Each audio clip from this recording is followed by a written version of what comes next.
Welcome to the Season of Self-Love podcast. I am your host, Nyomi Banks, and I am thrilled to have you join me on this transformative journey. You see, every day we dive into a powerful conversation about self-discovery, healing, and empowerment. This podcast is brought to you by Ask Nyomi and Elevate Me Self-Discovery, where we believe that loving yourself is the first step to living a fulfilling life. You can expect insightful discussions, practical tips, and inspiring stories. Plus, we'll occasionally welcome special guests who will share their unique perspectives on self-love and personal growth. So get comfy, grab your favorite beverage, and let's embark on this journey together. Because it's time to embrace the beautiful person that you are. So let's elevate our lives one episode at a time. Now let's get started. All right, my beautiful people. Well, welcome back to the Season of Self-Love podcast. I am your host, Nyomi Banks. And today we are going to continue our series of Healing Beyond Betrayal. And I'm so thrilled to have with us an incredible, inspiring Leigh Shulman. She's an author, a writing coach, and she's just been a beacon of light to anyone that is looking to heal through writing. But before we bring our guest to the stage, let's take a quick break, all right? It's your girl, Goddess Nyomi Banks here on the Season of Self-Love podcast, and we'll be right back. Washington Wellness Institute focuses on healing always. For me, if I look good, then I feel good. If I feel good, then I share the good. If I share the good, then I celebrate the good. If I celebrate the good, then I live the good. So I can be paid to be my greatest. But I have to learn the good to be the good. So, what does it take to be the greatest? It's as simple as a free 15-minute consultation. Be kind to yourself and heal always.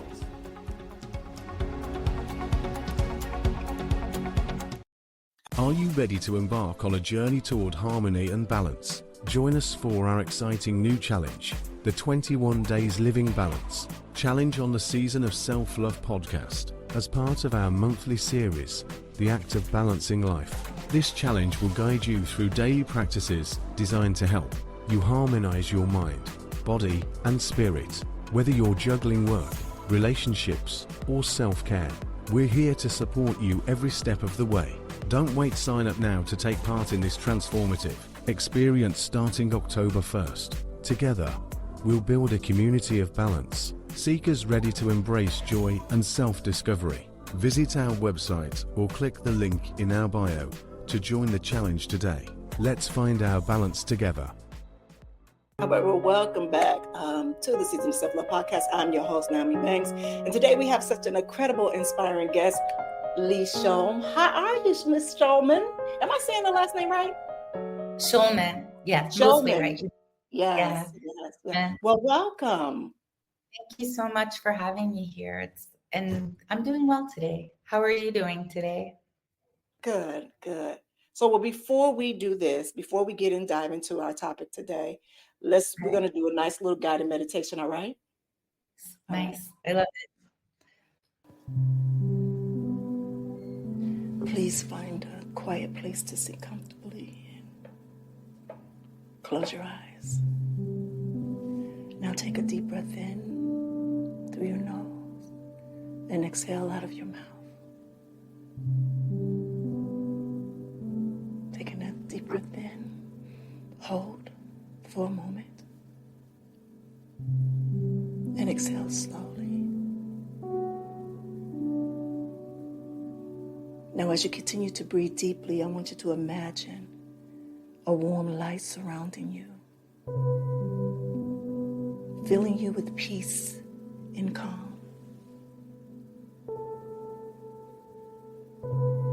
Let this light remind you of the love and the compassion that you deserve for yourself and from yourself.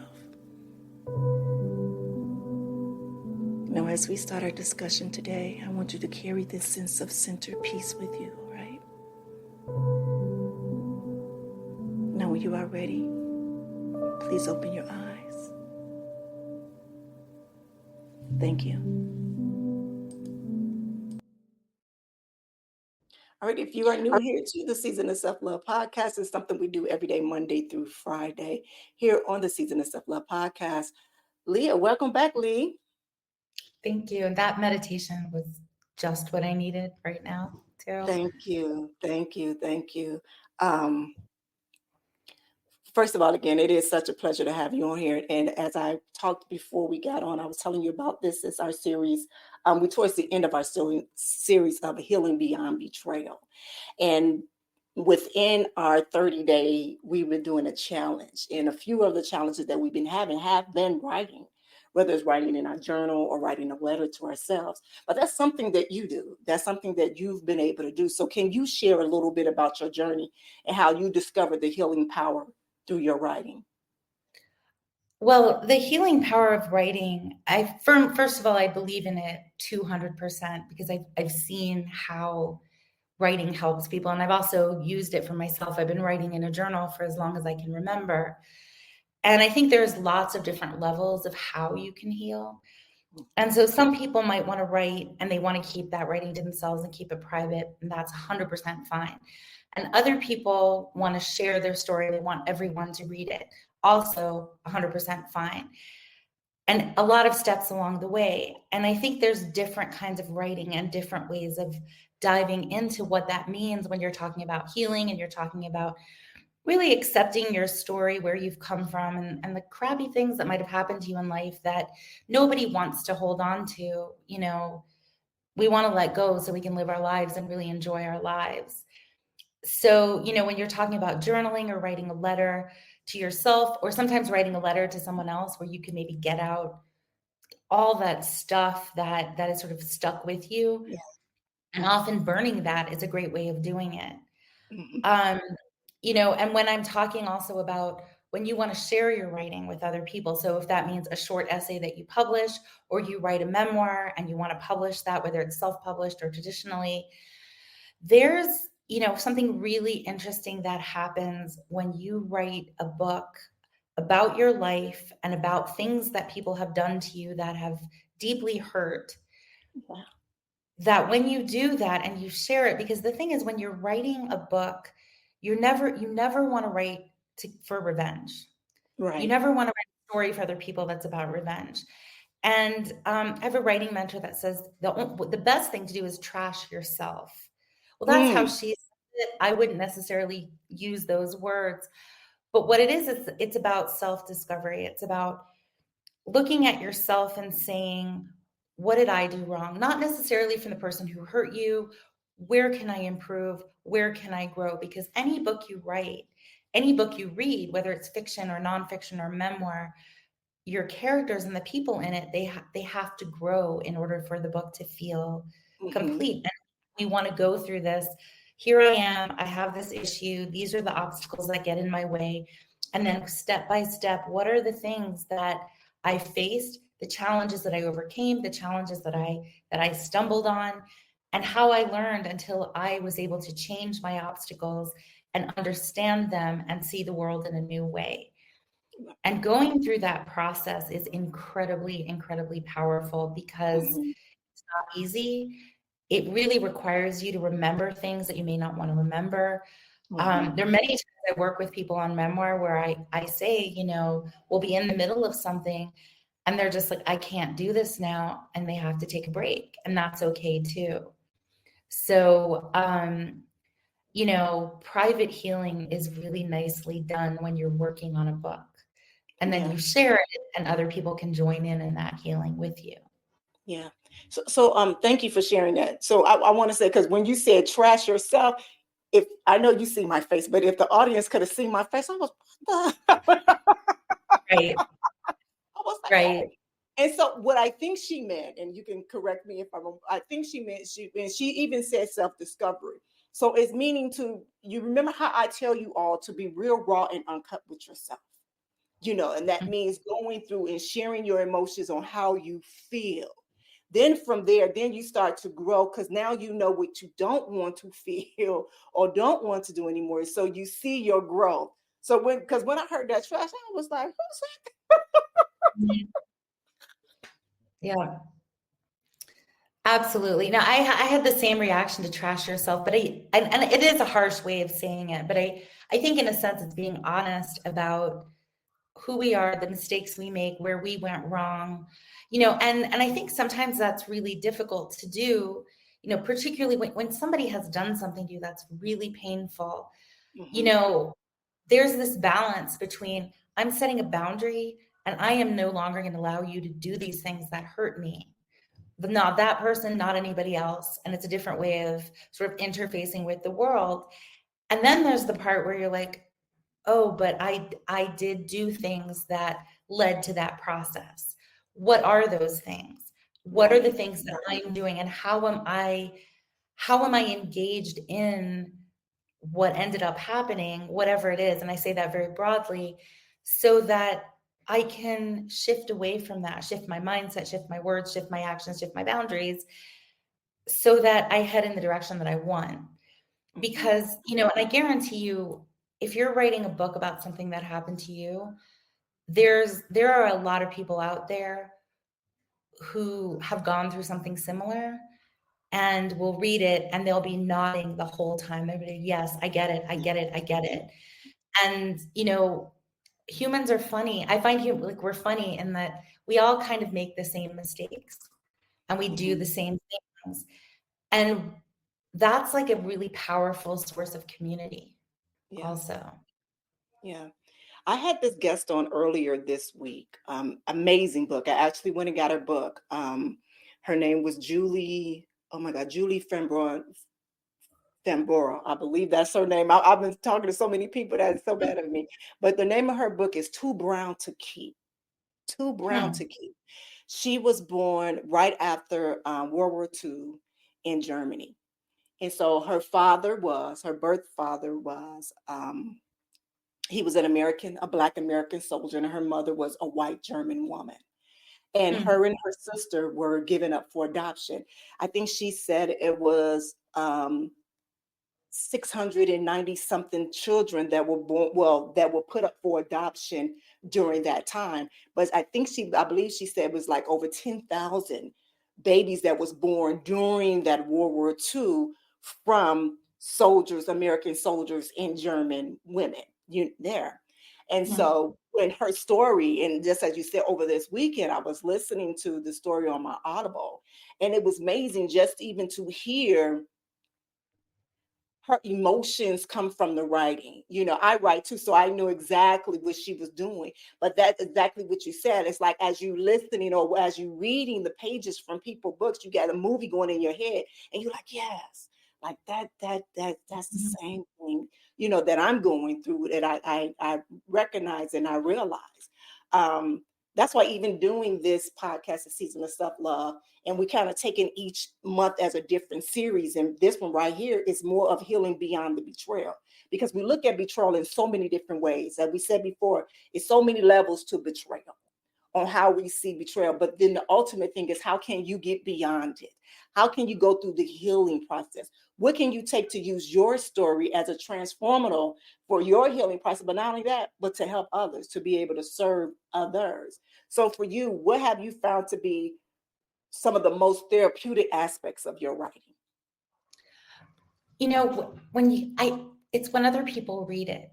The writing process is very much so therapeutic for me because, you know, as you're figuring it out, it forces you to think things through. And because I never want to write something that's getting revenge on somebody, because I don't want that out in the world forever.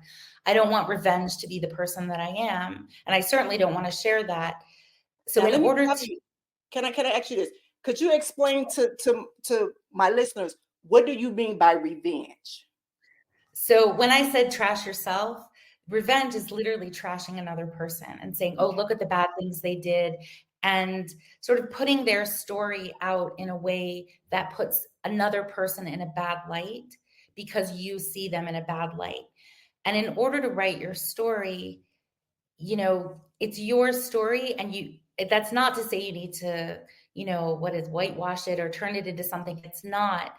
But there are different ways of seeing something that allow you to say, hey, this is what happened, that allows your readers or the people who hear you to say, yeah, that was the wrong thing to do, without putting your words in their mouth and without putting hatred or anger or negative emotions that I think come up very naturally when you are betrayed. And again, there's so many different ways of being betrayed, from small to big.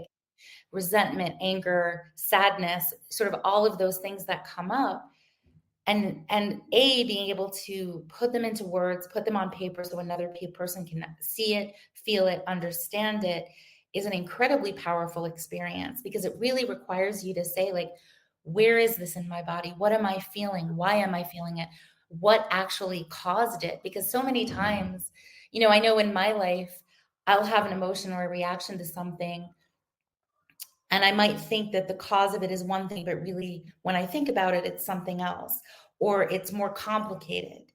Like this person on the street bumps into me and I'm angry at them, but I'm not angry at the person on the street. I'm angry because I got in a fight with my husband in the morning, Right. and that's sort of underneath it. And being able to tease out all those different pieces without making my husband the bad guy because he started the fight and he said something really rude, Right. instead of like, why are we fighting? What do the fights do? How do we move past the fights?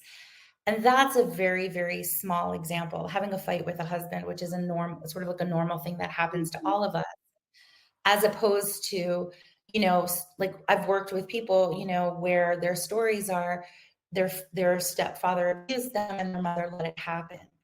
Well, that's very, very different than, I had a fight.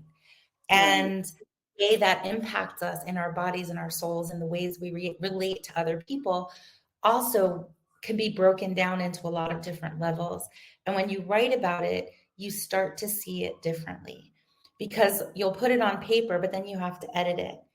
And when you go back to read something you wrote, you'll see it differently, or you'll use a word that one day that's the word that you wanted to use, but maybe you come back a month later and the word you wanted to use, you're like, oh no, I don't see it that way anymore. Mm-hmm. And as you move yourself through the story and you start, I always talk about what is your story about?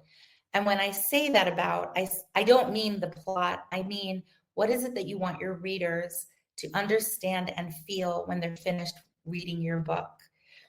And abouts tend to relate, as far as the way I use them, relate to basic human truths. Everybody makes mistakes, but you don't have to forgive them for hurting you. You can let go of the pain and you can let go of what happened, but that doesn't mean you have to remain open to them again for them to hurt you again. A lot, and there aren't that many abouts, because there aren't that many basic human truths. There's not a million of them. A lot of the books that I've worked with are The Power of Sisterhood to Heal. That has been a really big one that has shown up in, if I showed you the plot or talked about the plots of these different books, you would not believe that they had the same message, because they are so different. But when you can distill your story, and as you tell your story, when you first write it, you may not exactly know what it's about or what you want people to feel. But in my experience, we have an innate knowledge of what we want people to understand about us, about our stories. And when you not pull away the anger and the other things that go with it, because those are part of telling our stories. And when I get angry, I can't just pretend I don't get angry. I can't just pretend that I never get angry and everything, and I'm always a calm person, because then I'm lying about myself. And that's also what it means to trash yourself. Be honest about who you are. And, if I don't want to be an angry person, then anger is a mistake as far as I'm concerned, or it's something I didn't want to do. But that doesn't mean I can't make it not part of me that I got angry. Right. So, you look at your story, you look at your book, and then, when you ask, well, what is the most important part for me? What was the most meaningful? Once you've been through all of that, and then you share it with other people, and once you let go of your story and someone else is reading it, it is no longer, and that this is a hard thing to kind of get your head around, and it can hurt, but it's no longer your story. You have now shared it. And it is open to interpretation. And some people are going to interpret it in ways you do not like. And I just say, let them do what they're going to do. But then there are going to be people who read it, and you are going to touch their hearts. Yeah. Like it's like I say heart, but it's not just heart. It's like you really connect with another person. And authors will often say, people they've never met will read their books, their memoirs, and act like and feel like they know them. And that's because if you can tell a story and another person reads it and can say, oh my God, this person understands me, or can come to you and say, oh, that happened to me, but here's the difference.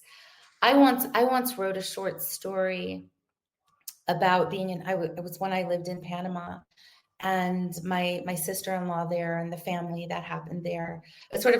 It's sister-in-law, but kind of in a very Latin American way where everyone's related, but we don't actually we might not actually be related, but we're related.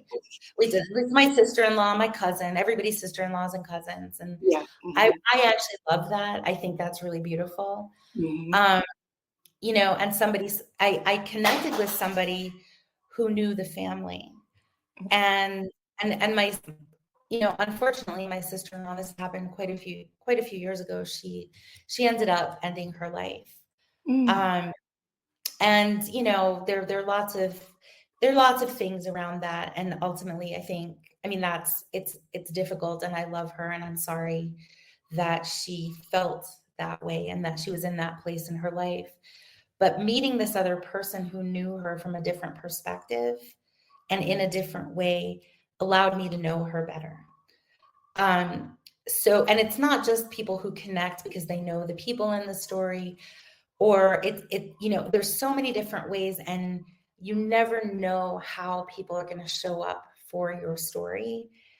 And that is really magical. And you have to be really open to it also, because it's not always comfortable. But the discomfort can, and I'm not talking about the criticisms or the negativity. I'm talking about sometimes things are uncomfortable when you're talking about difficult things in your life and betrayal, and someone comes to you and might see that betrayal in a different way.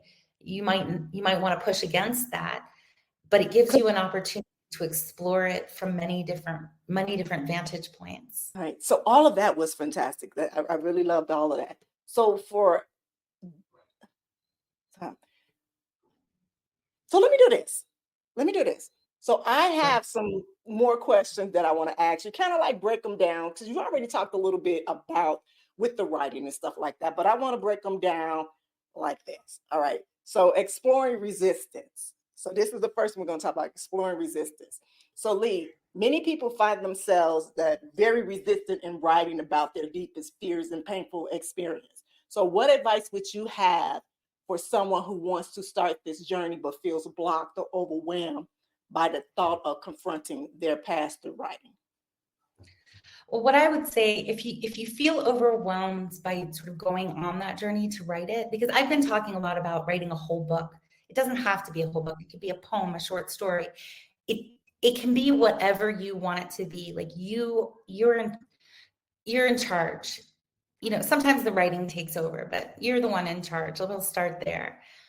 And one really good place to start is, I always recommend, just write a timeline of your life and just write down the events. But you don't have to just write the so-called important events. Write the things that stick out to you, or that even they feel good to you, or just things that you want to put down, or that you think are important, or they may be traumatic, but you just write down what it was. You don't have to dive into it yet. You may not choose not to dive into it. Mm-hmm. Having that timeline is a really great place to start, because I think also what you'll find is, when we think about life events, we think, oh, we have to write about only the important, really deep things, when those are not necessarily what shaped us. They're not always the things that shaped us.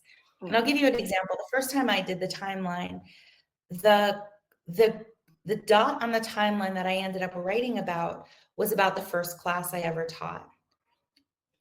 I didn't think of it as, when I first put it there, it was just something like, I was like, yeah, it was fun, but I never expected my entire story to come out of that. Mm-hmm. And it ended up being a story that to this day is deeply meaningful. It talks about the lesson I learned, and when you teach, that teaching isn't, I'd always grown up thinking teaching is a hierarchy. Teacher up here, students down here. And when I taught, the first time I taught with no experience, and I had no idea what I was doing, I found out that no, there has to be a give and take, and the people you teach need to be open to you as much as you're open to them. Mm-hmm. And that is my life philosophy. And it doesn't seem like it's that important. When I started, it didn't seem that important, but you can explore, take a moment and explore it, and let that moment be one that you enjoy exploring, and so the writing can be enjoyable to you. And then the more you do it, then you can pick up other parts if you choose to.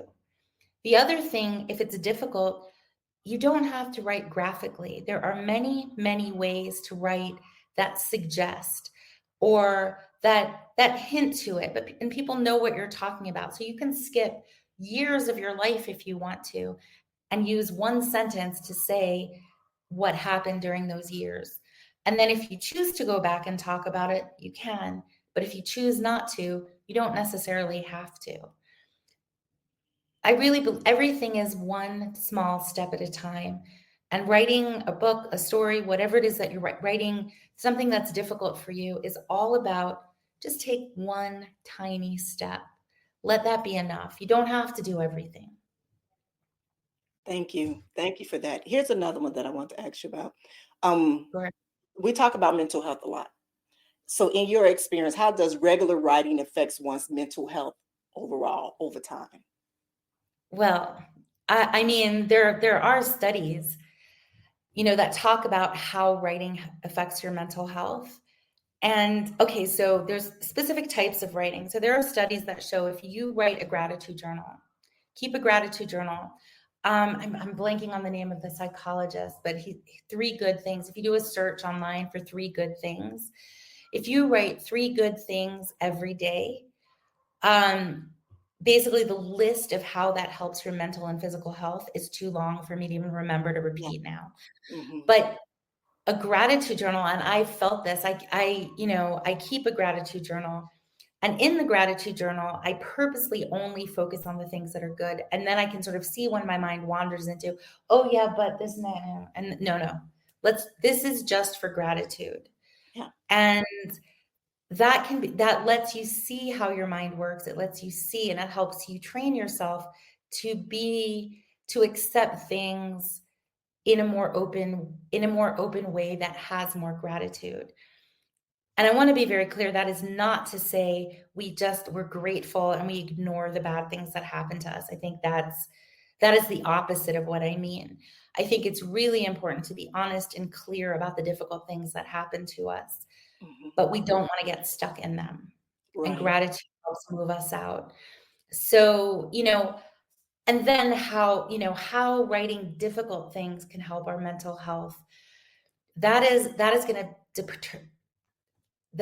depend on the person, and it depends what's gone on in your life and where you are in the process of moving through it. And in that sense, the self-love podcast, I mean, the season of self-love, and what that means. I mean, you have a podcast on it, like you could talk about it forever. Yeah. Means the way I use that, what is it that I really need right now? What do I need? I'm dealing with this, things are going crazy. I mean, last week my mom fell, she hurt herself. I was visiting her. I ended up extending my trip. I was running back and forth to the hospital. I was taking care of my kid at the same time. And that's what I had to say. Like, well, what do I need? So, because all of us have these busy things in our lives, and it's not just busy, they're difficult. And you can pour your entire self into them and forget about yourself. Yeah. But I don't think we should ever do that. What do I need to do right now? What is it that I need? Do I need to sleep? Do I need to eat? Do I need to say, you know what? I'm not going to the hospital right now. I'm going to hang out and have breakfast with my kid. Or you know what? Let him be on an iPad for 4 hours. I'm just going to zone out and stare at the wall. And I think that is crucial to getting through those really difficult times. Yeah. I hear you. First of all, thanks for sharing that. Thanks for sharing that moment, because I knew even when you were writing me, I knew that was hard, me being a caregiver of my mother. And I'm going to share this just recently. I actually literally just got back home yesterday because I had a family emergency as well that I had to fly out of state. My oldest daughter was found with clots that were in her legs and in both of her lungs at such a young age. So with her not being able to breathe and stuff like that, when I got there, I kind of went through the same thing that you went. Like, okay, what's happening here? What's, such and such, and all of these different things and emotions that you go through, especially when you're on this track of success and you're moving, and all of a sudden just something that's not planned happens. And I remember telling my oldest daughter, I said, we have to pay attention to what's happening to us right now. One thing that this is telling me is that we both need to slow down. We need to slow down. We're being set down for some reason. All right. The second thing is that, what are we learning from this? What experience are we getting from this? What lesson, what gift are we getting from this whole thing? Human nature of us, we do think about, oh my God, I'm gonna miss this. Oh my God, I ain't gonna be able to do this. Oh, I'm gonna miss that interview. Oh my God, I have this thing, our mind or the kids or this. And sometimes it's like, slow it down. I need you to breathe. Mm-hmm. I need you to breathe, and I need you to trust this process, what is happening. And that's what us and I say, I am a recovering perfectionist. Yeah. So, Me too. so I have to step back, and I have to allow myself to get out the driver's seat and just go, and just let it go. And I felt, as I was there with her during this week and helping her with things and stuff like that, I sat down and took me a break when I needed to take a break, because I knew I couldn't do nothing for her if I didn't take care of myself. So if anything to take away from here, you have to take care of yourself. You can't take care of your mom, or you can't take care of your kids if you ran down. That is one lesson that I truly did learn this past week, because it hit me right in the face of something that happened. Like, we were good one day, the next morning I get a phone call from a hospital. And I'm like, whoa. But then that we have to remember, okay, we're not being selfish because we're taking care of ourselves. We have to take care of our mental and our spiritual, so then we can show up as our best self for them. So you can show up as your best self for your mother. You can show up for your best self for your child. You know what I mean? Yeah. 100%. Yeah. 100%. And I have to say, I always say, anyone who worries that they might be selfish, people who are selfish don't worry about that. No. They don't worry about that. No, they don't. So, most likely somebody listening, you, me, if we think, oh God, I'm being selfish, and it doesn't usually come out like that. It usually comes out more like, oh, but this person needs this and this, and what I have to do this, and I have to do that, and I have to do that. It's like to-do lists. Yeah. And that's when it's like, okay, be selfish. I wrote a post on that once. I was like, just be selfish. Let people call you selfish. Let people do what you want, what they're going to say. You've got to take care of yourself first. You have to, and I thought about that all the time on the plane as as they were doing the like safety thing, and just kept going through my head. You got to put your safety, you have, if there's no oxygen first. Yes. Put your mask on first. Put your mask on first. And another, put your mask on first is a really great mantra. I'll figure it out is another great mantra, because you don't have to know everything. You don't have to be everything. You don't have to do everything. And then the other thing is, I am enough. I am enough. It doesn't, doing those other 40 things on your list is not the thing that's going to make you feel enough. It's not going to make me feel enough. And that was, because when stuff happens with family, and I definitely felt this when I was with my mom, and when I got back also, because I got back on Friday, and I completely took the weekend off. I did nothing. Just nothing. I didn't go out. I didn't call anybody. I didn't see anybody. And then Monday, when I was like, oh, starting work, and I love what I do, and I often will say, like, the fact that I love what I do makes it easy to sit down and do my work. But when I got up Monday morning, all I could think was like, I just felt completely devoid of confidence. I was like, how am I going to do this? And so much of what I do is rejection. If I send out a book to be published, it's rejected far more than it's accepted. Most of the things that I do are like that.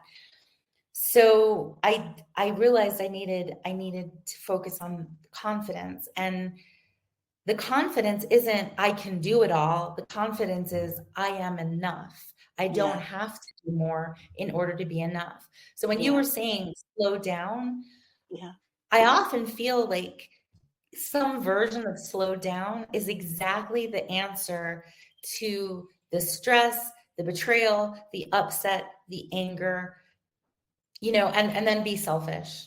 Yeah, Someone else will call it selfish, but it's not. it's Taking not. care of yourself is is not selfish. And I have a line in my book that says, because there's a section in my book where I'm saying, like, you got to, if you're trying to figure out what you want to do in life as a writer or whatever, you're going to have to, I recommend like writing a whole list of everything you do and then go through the list and figure out what you can cut. What Mm, doesn't feed you in some significant way.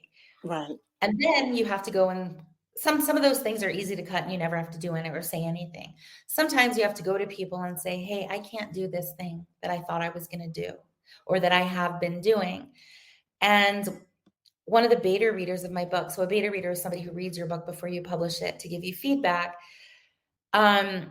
She said to me, she's like, if somebody doesn't like it, if somebody's not happy with that, their happiness is not your responsibility.